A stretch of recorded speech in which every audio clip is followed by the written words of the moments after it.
Incoming transmission. Hi everybody, this is Ed Pogue. It's My Figure Universe for boosting the signal. And this week, my guest is the very talented stylist and all-around internet personality, Anna Rozay. Hello, how are you today? Hello. I'm doing fabulous. Thank you for having me on. Oh, I'm And it's very so nice to excited to have finally you. meet you, like Yes. face to face, sort of.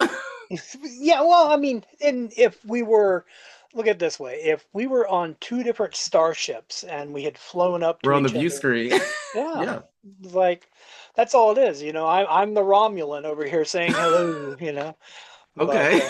it's probably not good I chose Romulans, but all Right. right. I'm like, we're getting off on the wrong foot. It's like my bad. Anyway, no, and for anybody that's watching this now, we've been talking beforehand about art and everything else, and I absolutely love a lot of the art pieces that you have shown me today, and I really would love to show them on screen. So what I'm Yeah. planning on doing is, as we are talking, some of the things that you have shown me, I'm going to go back retroactively. I'm going to find these pieces and I want to put them on screen because they are amazing pieces of art that you have shared with me, and I No, thank appreciate that. you. I I'm see. such a nerd for like just wall stuff. Like put it on the wall, fill up the wall. This is like my little corner of our shared office. I share this office with my boyfriend, so I just wanted to make it like the Star Trek bedroom I never had, you know? Well, yeah, I get that, and I have a lot of things myself Yeah, that I you got me beat. You got me well beat. Well, this is in flux. Like Okay. very literally, this is in flux. Like the Funko is fine. Don't get me wrong, I love it, but I'm gonna move it to a new area. I'm trying Okay. to do the Star Trek behind me, and I want to move more Star Trek over. And I mean, Have it there's all Star Trek yeah, seamless. yeah, yeah. I bought a really nice backdrop, and I was like, the backdrop's fine, but Yeah. it's I want to go It something doesn't have as much character as right. like everybody, like us as nerds, we love the toys, the collectibles, and we love seeing that stuff because it's like, what do you have? Let me see what you got, you know? Exactly. What I really like is when I'll get people messaging and say, okay, so I was pausing and zooming in and it's like I see you have this and I'm like, oh yeah, okay, that's Yeah. creepy. But But like that's the fun part about being in this franchise and being in this community is you get to you like somebody will have this piece that like no one else has and you're just like yeah. how do you have that Oh like no, right I now my oh go ahead no, no. I'm agreeing with you 100%. You're right. There's yeah so many beautiful things that are out there and sometimes someone has something that's so rare. yeah one of my rare items that I came into possession thanks to a friend, their name is Bear.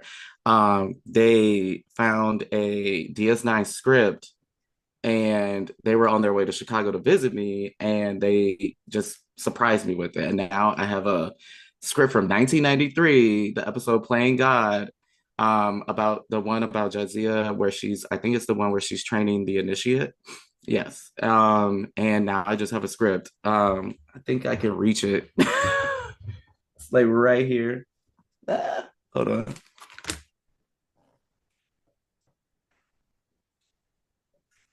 And I definitely love Deep Space Nine. Anybody that knows me knows I love DS9. I'm a big DS9 fan, so I'm really looking. Oh yeah, that's wonderful. That's wonderful. And I recently 1993 is crazy. I recently found out, I guess, like when it comes to scripts, like Mhm. they're DS9 and Next Generation, not that they're easy to find, but they are easier to find than like Voyager. Uh, I was, did we watch the same video? We must have watched the same video. Because they were saying how they just stopped preserving things Yeah. when Voyager came around. And I was like, huh, I wonder why. Like they just like they were like, this is our third one. We don't care. Like it's in the bag. We got this. And it's Yeah. funny how maybe that was their thinking. And they were so like go, go, go that nobody was, thinking about the future. It's sad. I mean, if you think about it, like this has been the 30th anniversary of Voyager, and for the most part, there hasn't been much. A I mean, lot of rollout, yeah, for yeah. like to celebrate that. And I what mean, is it? Is it the 60th of the entire franchise this yeah, upcoming next year? year. Yeah, in Next year. 2026. 2026. By the time 2026. people are watching this year. It Yeah. will be in the we'll be in the thick of it. Yeah. Yeah. Yeah, it's kind of mind blowing. I mean, I stopped and I did the math one day. I was like, okay, so like Star Trek was only 11 years old by the time I was born. I'm like, Mm. man, I'm old. It's like I don't look that. But But you're young, you're 11 years younger than it. yeah, yeah, yeah, yeah. I was like, take that old show. But Yeah. I but mean, I no, feel old when because like on TikTok, that's where I feel like I interact the most with the community. And a lot of everybody in the community that I'm kind of like privy to is much younger, like a good 5 to 10 years younger than me, sometimes more. And I'm like, there a lot of them are just discovering it for the first time. So then I have that feeling of like, damn, I'm the old one in the room, you know? So it's interesting but it's a good thing because it's like they're experiencing it for the first time, and you get to like when they make their videos and things like that, you see the excitement that they have for it and like the shock because they're like, I didn't know it was like this. A lot of people have this preconceived notion of Star Trek, and then when yeah. they watch it, they are like blown away by some of the topics and plots that are in it. And it's just fun to see people go through that realization It online. it is nice, and I mean, let me ask you, like you say a lot of them are younger. Does it? I don't know about you, but it does my heart good to see that there are Yeah, people discovering it's it. going, it Yeah, continues. Yeah, yeah. it makes me feel like, okay, because everything is so uncertain right now. So maybe Star Trek will be the one thing that we have to hold on to. Let's hope. I don't know about that merger. We'll see what happens. But The thing about the merger is this. And I've had a lot of people say the same thing, and I have the same concerns. But I look at the 1970s. I look at the mhm, 70s as a good example of a time period when there was for the most part nothing really new. We had the animated series, okay. We had the movie, okay. But it was a dark period of nothingness, but the fans kept it alive. Now, to mhm, take that in the same grain, if this is a let's go hypothetically, and this is a dark period where we get a version of Star Trek that does not fit to the ideals that we all love. right. Should we as a community keep the Star Trek we love alive, or does that count as gatekeeping? I feel like if, say, for instance, worse comes to worse and they turn it into something that we don't recognize, I think we still have what has come before. We still have the old shows, the old movies, and we can celebrate those and enjoy those as a separate thing. Like, say, for instance, they just go so far to the right with it, and or like what happened after Enterprise, it just goes dark. Yeah. Um, when that happened, people kept watching the movies, kept community alive within the fandom and things like that. And I think we'll continue to do that, and it will continue to thrive in the way that we remember it. And maybe within the next 5 years after that dark period, it'll come back and be something that we recognize and something that we can love again. But that hasn't happened yet, so let's hope against hope that it doesn't. And I guess the moral of the story is keep an optimistic view no matter Yeah, what. let's try. I know it's hard, but nothing concrete I feel like has happened to lead us down a thought process of thinking that's what's going to happen. I mean, the writing is on the wall that it could, when you look to who is owning things now, but until I see them like showing a trailer of something new where it's just like I unrecognizable, then I'll be out. But until then, I'm gonna, I'm gonna enjoy it for what Yeah. comes next. I'm excited for Academy. I think that's Oh gonna yeah. be if they're allowing that show to go forward, we'll see if they curtail it after season one or season two. I think it's greenlit for 2 seasons. So Yeah, we'll well see. I think they've already finished the second season even. Yeah. So we'll see how they treat that show, how much they push it, if they fuss with it or change it or, fuck with Yeah. it. but we'll see. You know, I think that show, knowing who it's coming from, the creators of Discovery and things like that, and that's one of the most progressive Star Treks we've gotten in a long time. Indeed. Um, I think if that is what they're pushing, and I think we can stay hopeful, especially if it does well. I think what I've seen about that show is not, it's been a hit or miss. Like, you know, everybody jumps to conclusions based off of a trailer, which is kind of sad these days. And a lot of people have, you know, very negative feelings about it because of its attachment to Discovery. And I'm like, it's its own entity. Yes, it's in that same time frame and period, but judge the show when it comes out, not prejudge it based on its affiliations. Strange New Worlds was a spin off of Discovery, and it was able to stand on its own. So like let's give some breath to this show. Let it come out.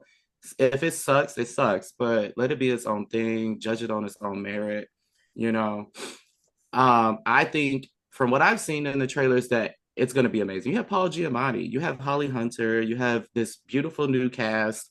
They all Robert seem like Picardo. you have Robert Picardo, right? You have everything to make this show successful. And the only thing I think that will truly make it unsuccessful is if the fans just shun it, kind of like what happened with another franchise like the Acolyte. It was just shunned right out the gate. That one didn't deserve it though. I, I I love I the had Acolyte. I loved it too, and I had my problems with it, but I didn't think it needed to be canceled. And I think kind of with that show is it got to the end and it was giving you what people always wanted from Star Wars, like Dark Plagueis and this and that, and it was too late because the grifters tried to pivot once they started seeing things that they actually wanted from the franchise come out in that show. They tried to pivot and say, actually, this was a really good episode. But by then, the damage was done.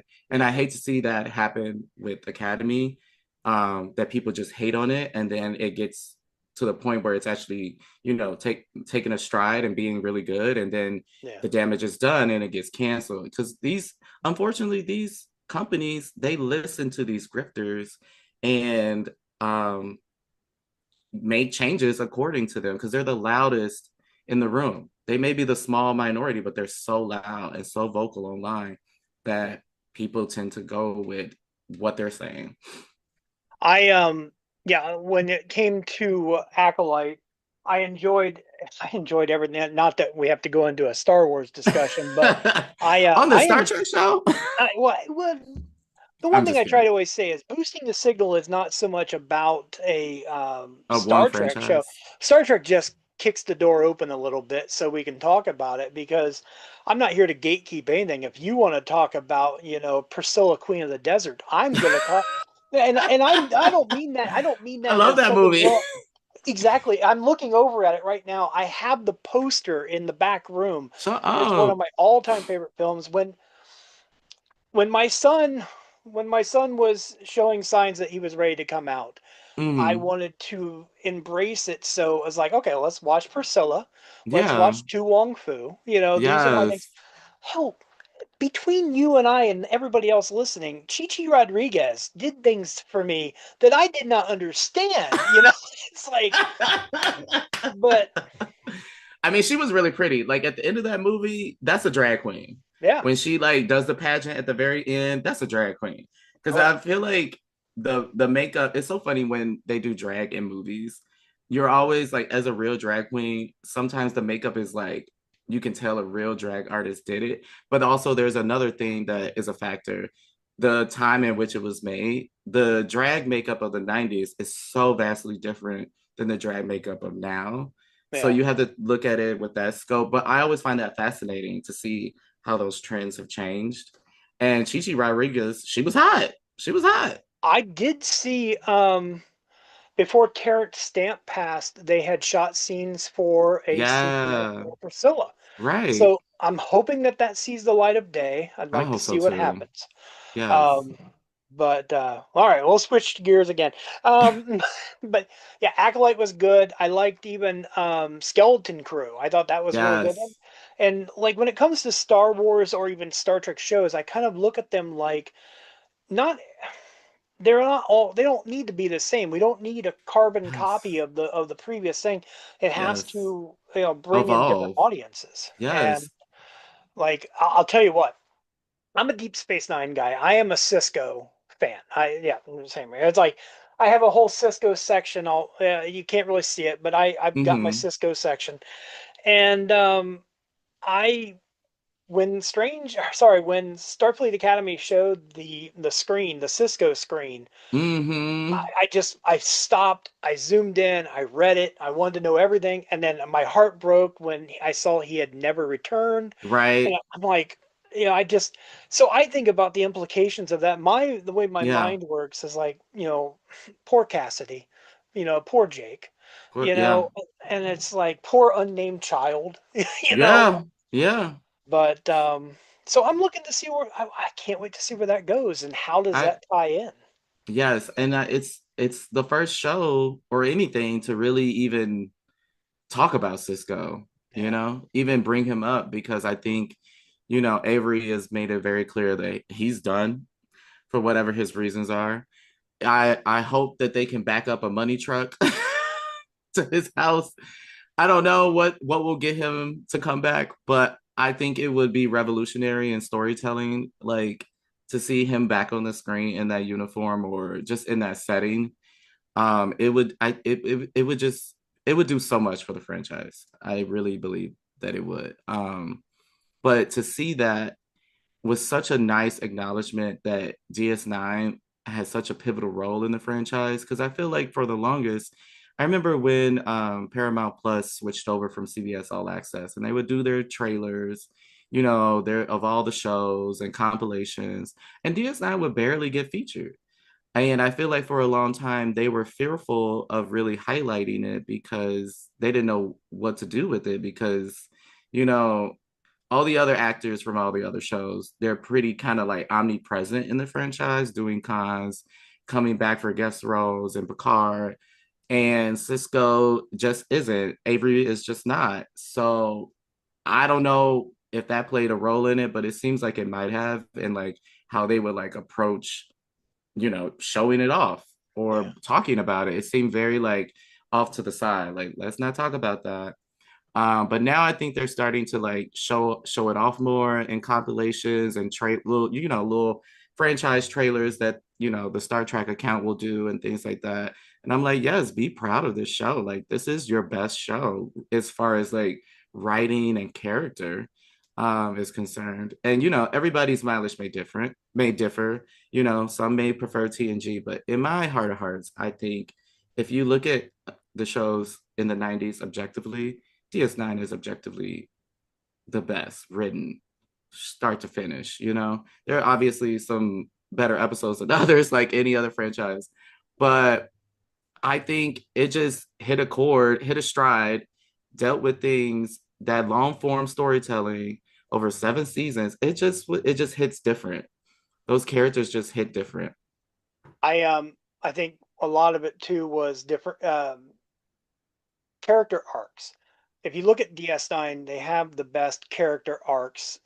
Even if you look at someone like um, let's see, Damar. I think Damar Mm, is probably the one I go to the most because Damar starts off as a lackey, and then yep, he's a piece of shit, and then he's yep, a murderer, and then he's the leader of the Cardassian people. And it's like, how did this happen? And it yep, was good writing, you know. yep. Um, but I want to say something. I need you to move a little bit over Oh. because you're getting off of my screen, and I'm going to end up covering your face a little bit with the graphics. And I'm like, I don't want to cover half your face, but sorry, we'll cut that part I out. drifted. I drifted.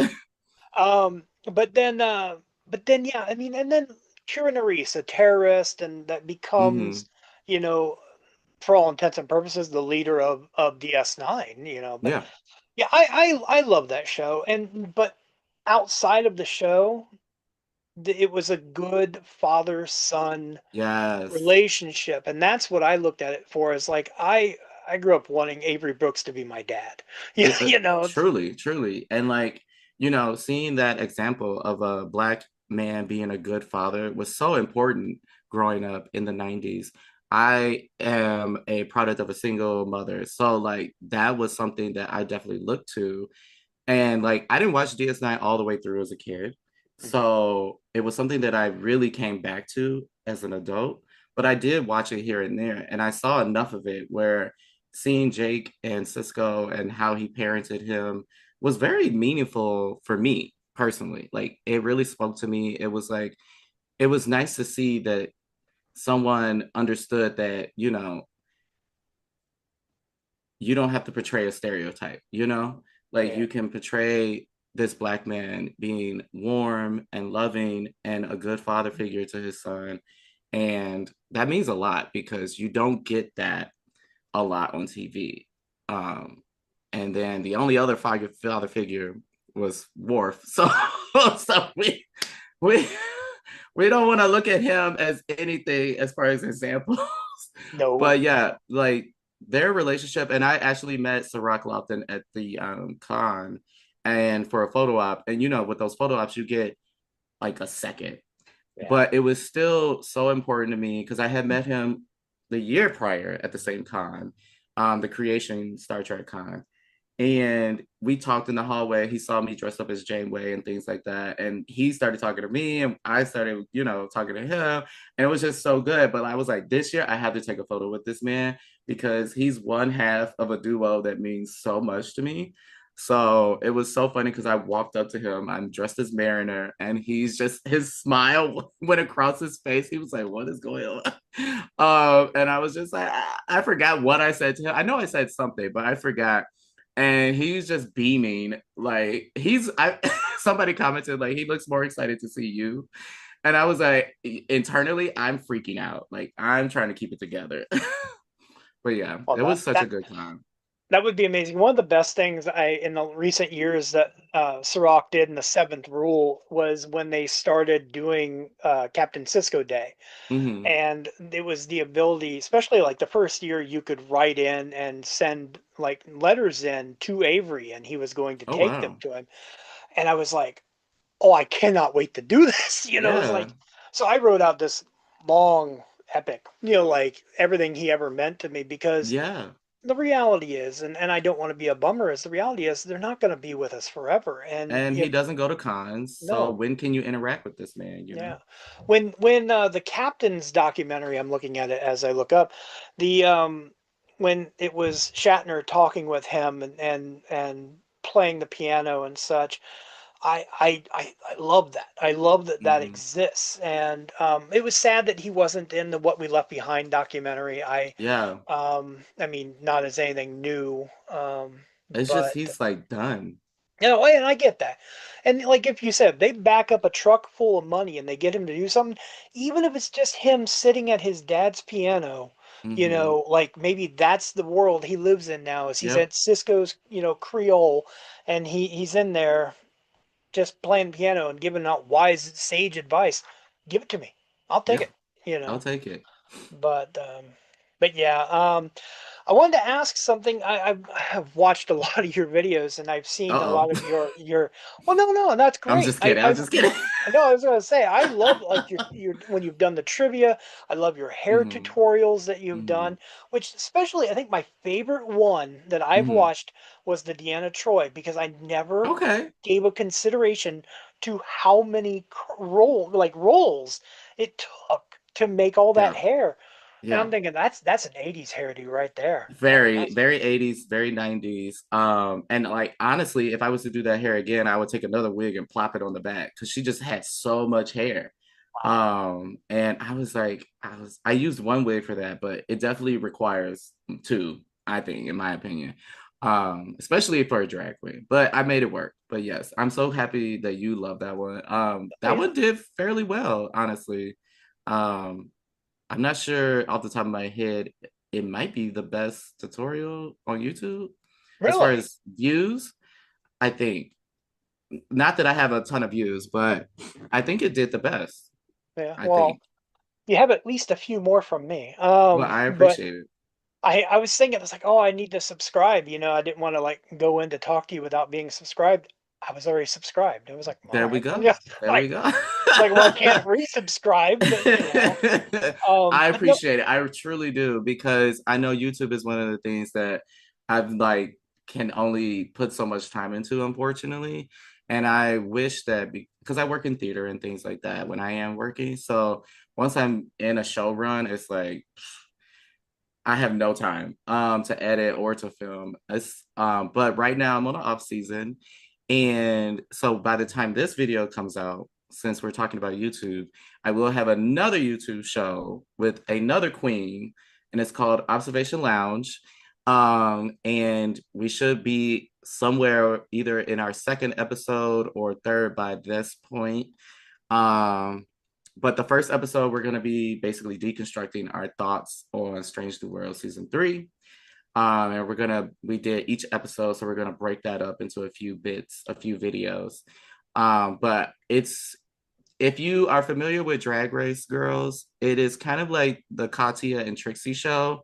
okay. With the crazy edits and things like that. It's like the Star Trek version of that. And we were fully aware that it was going to be compared to that. And so we even do like our own send up of their like, intro where they're like, I'm this, yada, yada, yada. And it's like really stupid and crazy. And then they say their name. So we did our own send up of that, but like the Star Trek version. And my friend Artificial, she's going to be my co host, and she is hilarious. We met via the internet. She is Chicago based like me. And we just talked for a while, like back and forth on Instagram. And then she was like, hey, girl, do you want to do a show? And I was like, actually, yes, because I find when I'm doing a lot of my YouTube content, if it's not quiz based, if I try to do like a review, I feel kind of bored just talking to the camera. I'm like, Yeah. it feels kind of dry. And doing with her, it just feels a lot more conversational, a lot more silly, and like a lot more like engaging. Like because I did a couple of reviews on Strange New Worlds, and I was like, I can't do this. One, because I did not really enjoy the season, and it was hurting me to like record that and put that out there. I was like, I don't want to be this like perpetual hater.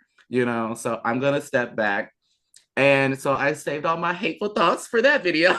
But I think It it'll was not a be, very good season. Not in the whole, yeah, like as a whole, it was kind of like, what? I know they had the writer strike.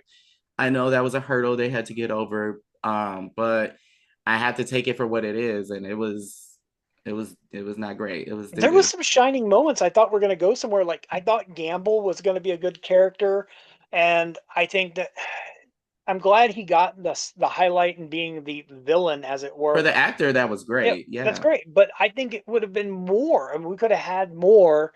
To me, it's like, okay, it here's a was a good lost character. opportunity. Yeah, Yeah, yeah, yeah. indeed. And even like I've spoken about this in the past with others, but I like Four and a Half Vulcans was an episode that like when I first looked at it, I thought, okay, it's good, it's funny, whatever. But then, Giraffe, I'm sure you know who she is.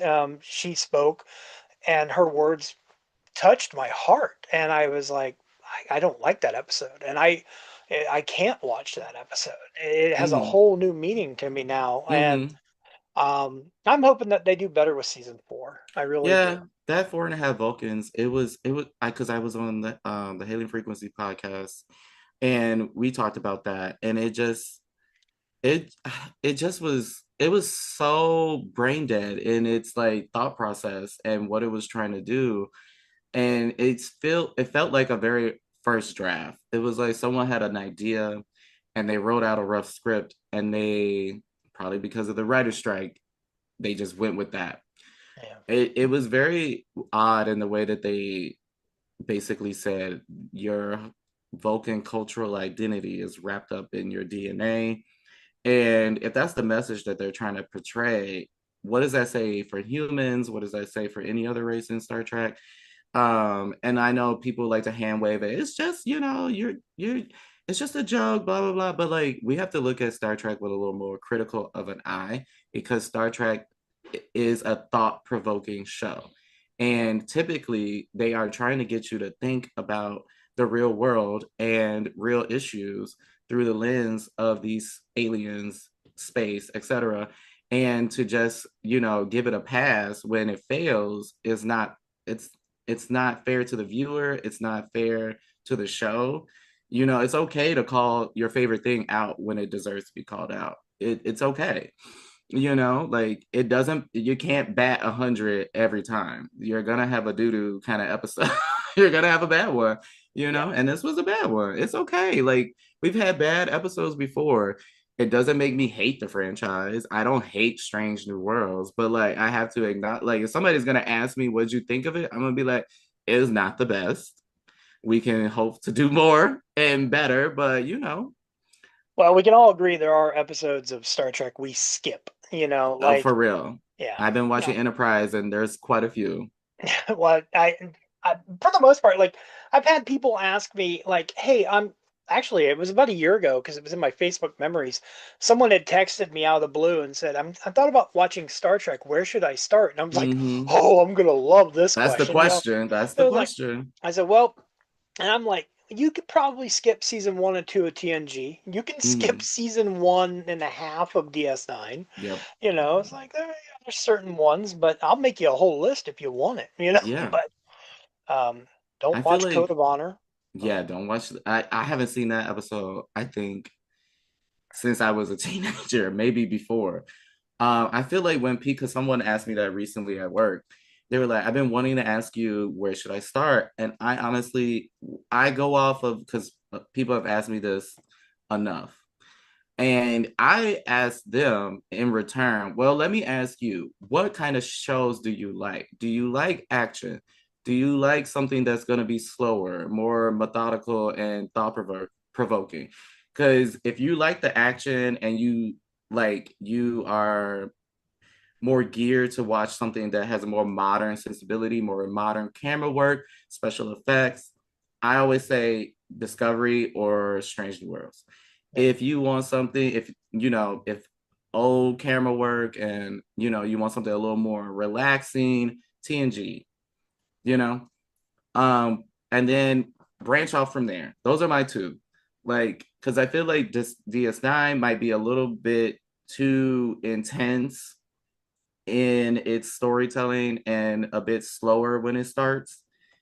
Um, and for TNG, I feel like you get that perfectly packaged Star Trek 90s like vibe where it's just like the quintessential 90s Star Trek. With Discovery or Strange New Worlds, you get the modern, you get the action, you get everything looks very nice and the camera work is beautiful. So like if that's what you're into, watch those. Those are my two like entry points.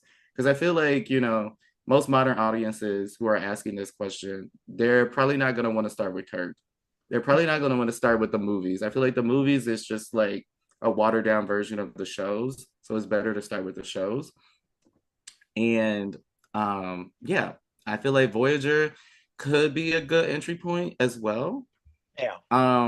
But I feel like Voyager probably builds off of TNG and DS9 a lot more. So start with TNG or the new stuff.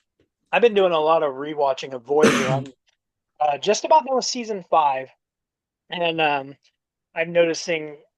I think I'm seeing it through. It's not like the first time I've ever watched it, obviously, but like I watched an episode recently where 7 and 9 had accused someone of something, and they had Oh, is they it were that weapons yeah, guy? They were yeah, selling, yeah, and she accused him of assaulting her. Yeah. and he had not done it, and it was like, Mm-hmm. man, that really is timeless, because it works out really well with the Me Too era and Yeah. everything else. And I just thought, man, and never gave it a thought. Like, to me, that was always an episode that was just kind of like it was there, It was but not now, a prominent one. Yeah. yeah. But it, upon retrospective, it's really a good episode. That Even episode is interesting because it's like it leads you down so many different conclusions that kind of like switch up at the end. yeah, And you're kind of left feeling like, well, what was. there- there's no villain. When Yeah. you get down You're to it, kind of there's no like, villain. and No then one he has ends up, actually done anything wrong yeah. except Seven in a way. Yeah, and But then you feel bad because it like makes you I feel like that episode is weird because like you were talking about, it kind of touches the Me Too moment, the Me Too era and all of yeah, that. But I feel like at the end you're kind of left to turn around and look at Seven and be like, look at all this stuff you caused, like it's going back and blaming her. So yeah, I feel iffy about that one yeah. because It's it's all over the making her place. look like she just made up all of this stuff essentially. And I'm like, that doesn't really help, people learn to trust the victim. So I Yeah, don't know. I don't know how I feel about it. It's weird. It's a weird one. It because I feel like they wanted to like have the victim story and talk about that, but then at the end also turn around and say, actually, the victim is wrong. Like, so it was kind of crazy how they I've did that been one. I've been following the Voidcast podcast, Mm-hmm. and it's two ladies that are going back and they're rewatching all of Voyager for the first time. They've Mm-hmm. never watched it, and I love it. I love hearing their thoughts on things and how much they hate Neelix.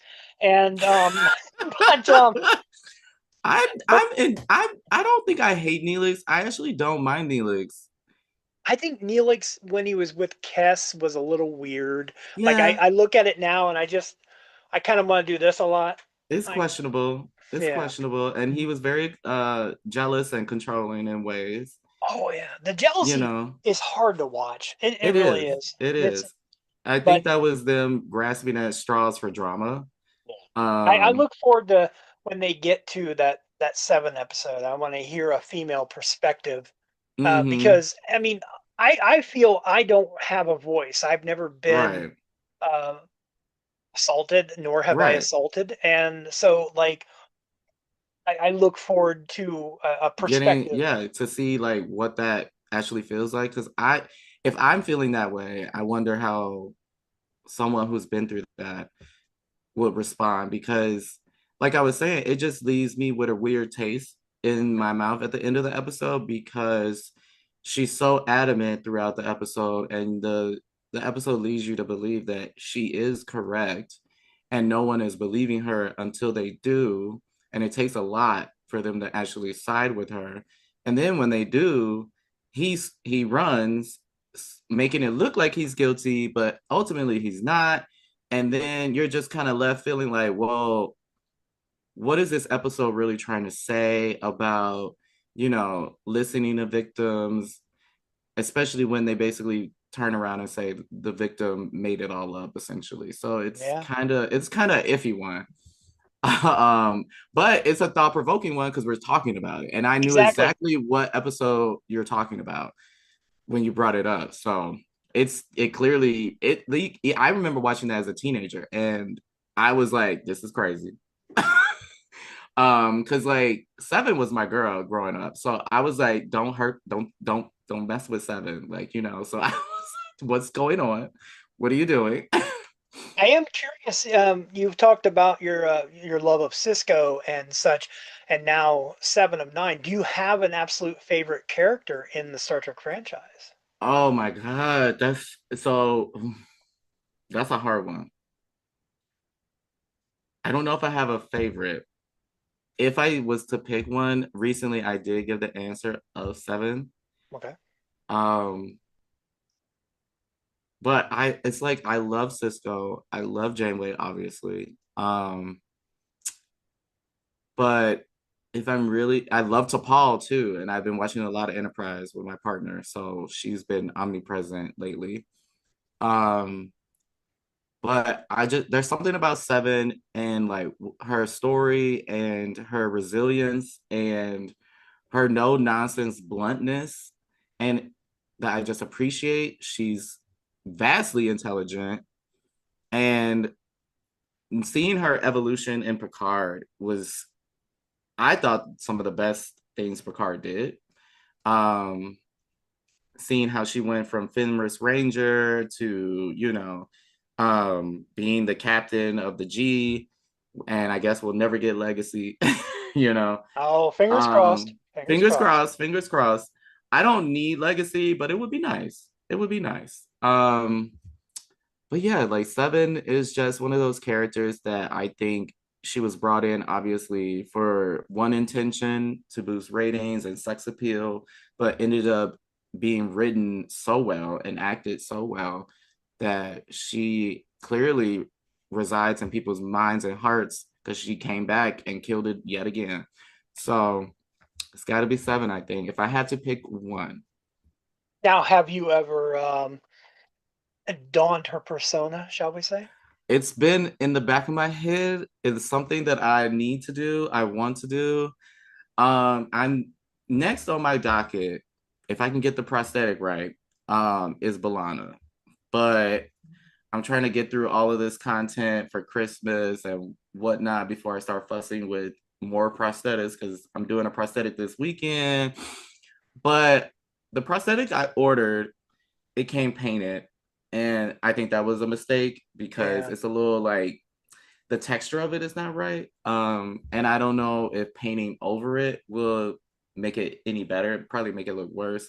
So I don't know. Without having any knowledge of what it is, but the material it's made of, are you able to strip the paint? So it's made out of foam latex. So I probably have to Google what could strip that off without destroying the piece. Okay. And I just haven't had time to look into it, but I probably can do that and figure it out because it's like painted a pinky flesh color, and I'm like, obviously I was gonna have to paint in my skin tone, because the base piece is like, like a flesh tone, white flesh tone, but the paint just added this like scraggly texture to it, and I'm just like, that's just gonna look bumpy and patchy in places. So Yeah. I need to get rid of that and then try and move forward with it, but we'll see. No, I look forward to it. But Hopefully, yeah, it works out. I And hope so. yeah, I'd like to see how that turns out.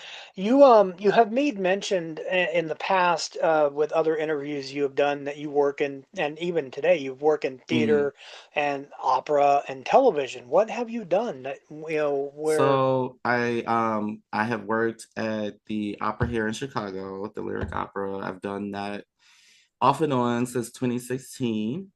Um and I've started, working on chorus. Now I'm up to doing like principals and things like that, principal singers. And it's just been like a roller coaster and a huge learning experience. Like I owe a lot of the experience that I have of learning how to do hair. I went to cos school, but like this is really where I got the bulk of my experience. And I've done a little bit of TV. I've done a few weeks on a show called the 4400, um doing That background has every hair episode right there. of the new one. Oh, I don't have any of I those. was I was a teenager when that one came out. But I remember it and I watched it. But yeah, I worked on for a few weeks doing the background. TV is not my jam personally. It was it's very much like the timing of it, like you're just there for long, long days. Yeah. And I was like, yeah, I think I like theater more. I like the like it's like this contained thing that happens for a time and then it just disappears, like on the stage. Like you do your thing, people come and see it. It's not recorded. It's like you have to experience it and then that's it. And also you get in, you get out, you do your job. So I love that. In between, seasons, there was a point where I worked for a wig company in 2018 through like 2020 or something like that. Then I came back. So I've been just doing that. And yeah, and I also style wigs for my good friend Miss Kimora Hall. So I do wigs for her. That's who I'm doing the Grinch stuff with this weekend. So when this comes out, that'll be, way Christmas has already happened. So hopefully it looks good. But everybody can go back and watch it Go back and look retroactively at too. go back and boost the likes. Exactly. Likes, views, everything. Yes, I'm gonna yes, promote it too. Don't yes. worry. You're the best. But yeah, so I've gotten a that's why at a certain point, like a couple of summers ago, I started doing the tutorials because I was like, what can I do to, give back, but also like, enjoy making content. And I was like, I'm making this wig anyway. I might Right. as well record it, and show somebody like a way to do it, And also, I'm still learning. I don't know everything. So it's fun to see how people respond to it and like things they might share, like, oh, you could do this better. And even my coworkers, like, it's a good way for them to be like, oh, like I could do that instead of doing this and it's faster. Or they give me tips on how to do something. So it's like my own little like hair university. It's like I'm teaching, but I'm also learning at the same time. So Well, you mentioned in your Boimler wig tutorial that you were having difficulty with the shorter hair. You didn't like cutting men's hair and stuff like because yes, it's so short and pretty much you it's cut too short and you make a it's mistake, it's it's exactly, and it's really easy to just go like it's done. The wig is ruined. And thankfully that I'm looking at it across the room right now.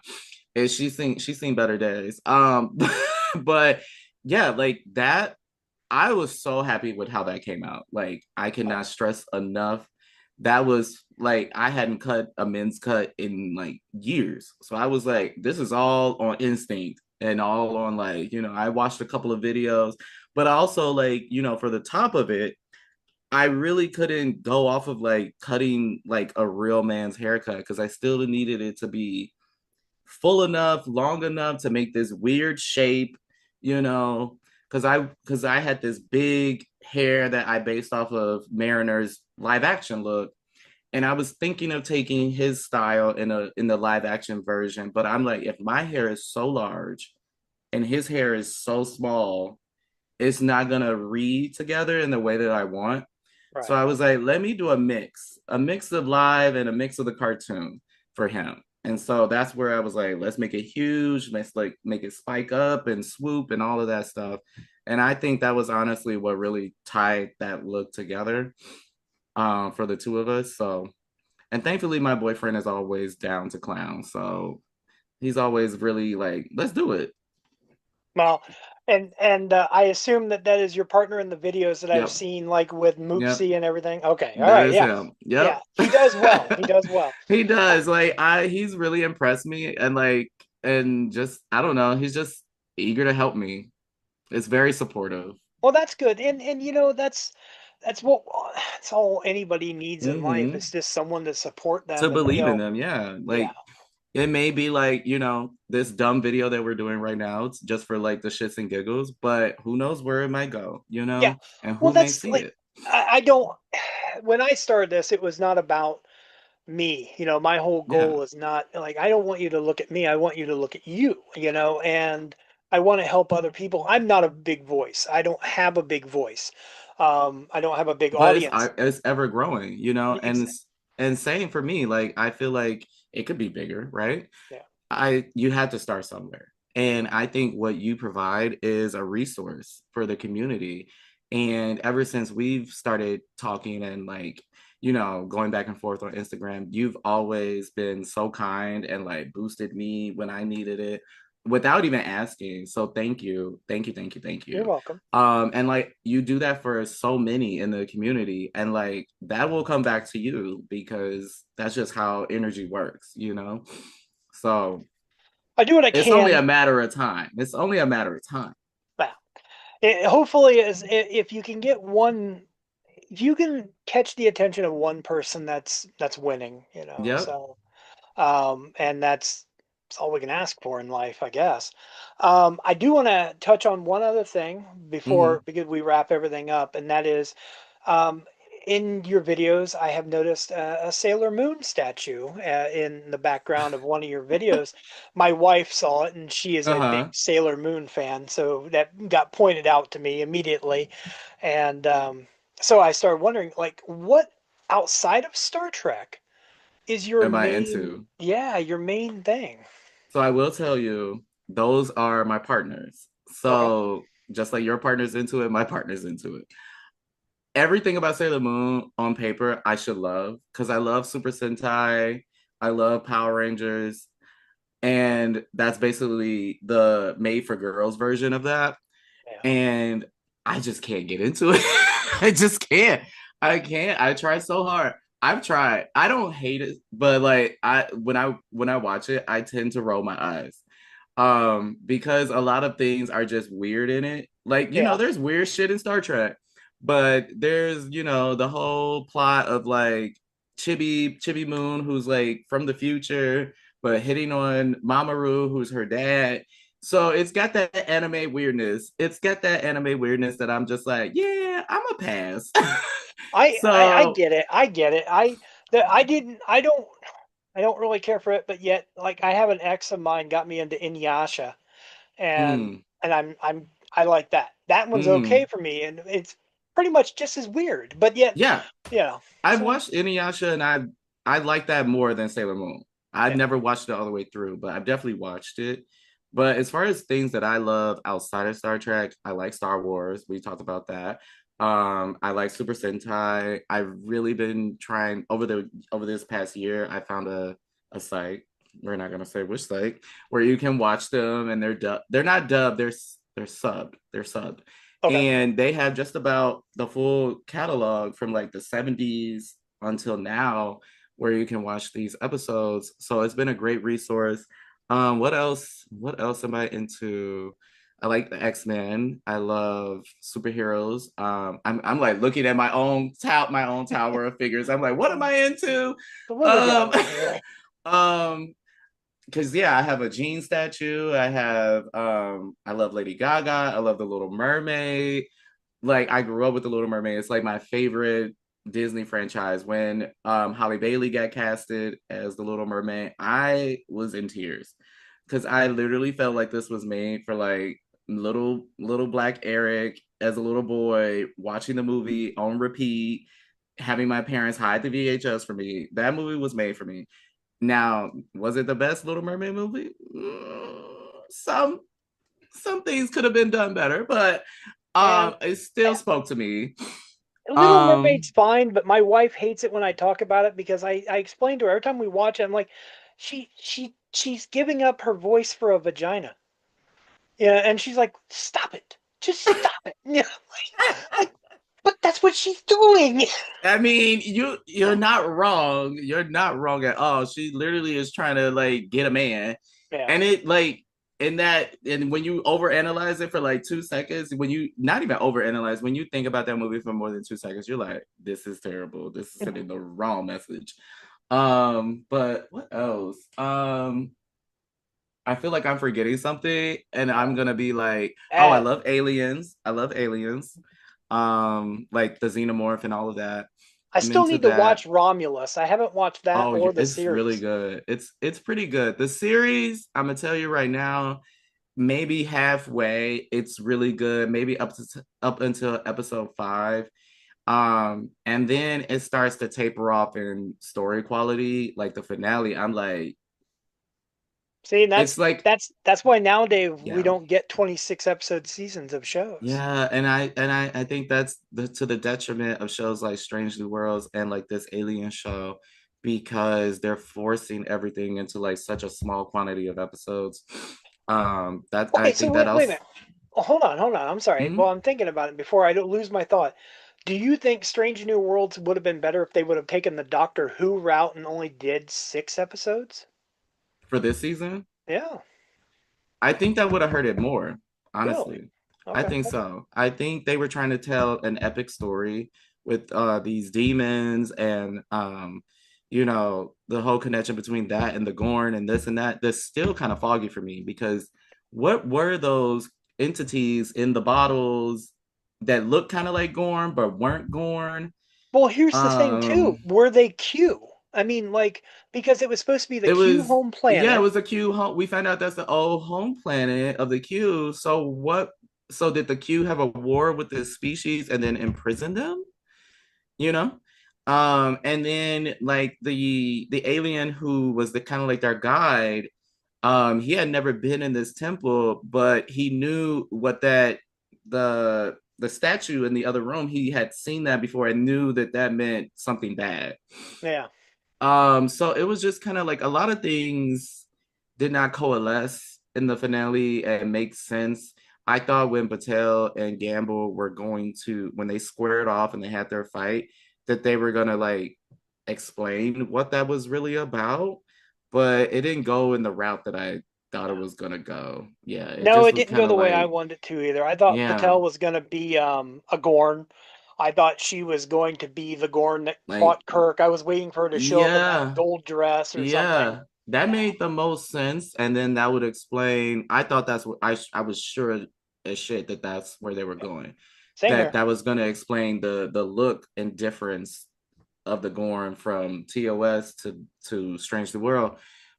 But she turned into a Christmas tree ornament and was the Dark Phoenix all of a sudden and just knew how to do these things. Oh, And also, it was very ill defined what Gamble's powers were. He was just, it felt like I was watching a supernatural show in the finale yeah. that really wasn't explained. Because Gamble shoots Pike in the chest full on, and Pike just kind of like curls up. He's like, but like, what was these like energy bursts, this like smoke projectiles? Like, what was it? Like, Gamble power. yeah, like, and also like the processing they did on his voice. His voice was too soft to be menacing or scary. I like, I don't know. Yeah, well, I it's a hot mess. The whole damn season's a hot mess. Yeah, So, yeah, but it and was such a shame. I look forward to your reviews of it. I cannot wait to hear what you have to say. I will be watching. Yes, Um, but you're I in have for to a say that, treat. yeah, that's just gonna say it's gonna be good. I'm looking forward to it. This show As is much, definitely not PG-13. We are definitely cursing up a storm on this one, so you'll really enjoy it if you like Potty Mouse. yeah, we're kind of a PG-13 here. You get one swear word per Yes, episode. I tried to keep it as cute as I could. So it's nice when I post the audio version. They let me put that little e next to it, whether or not it's explicit. And Oh, I didn't have to do that until I think it was like my sixth episode. Someone dropped an F bomb, and I'm just like, I who don't want was to it? edit Who was the that Potty out. Mouth? I was like, I don't want to edit this out. Just put an Just e. keep it. Just keep it. And although my mom, she always tells me I owe her a quarter for every swear word, Oh, so I don't want to give her any money. So. okay.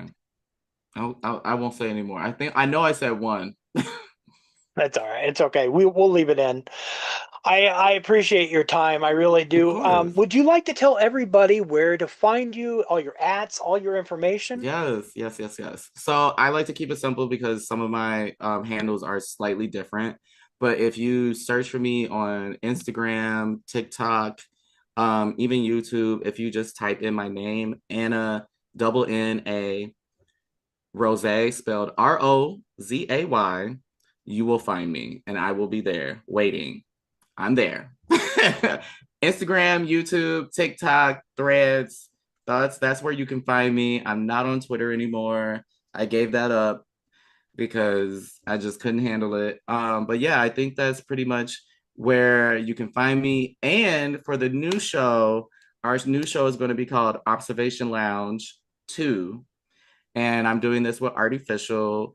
And I'll give you all the links for that or ads so you can post those below so you guys can find us.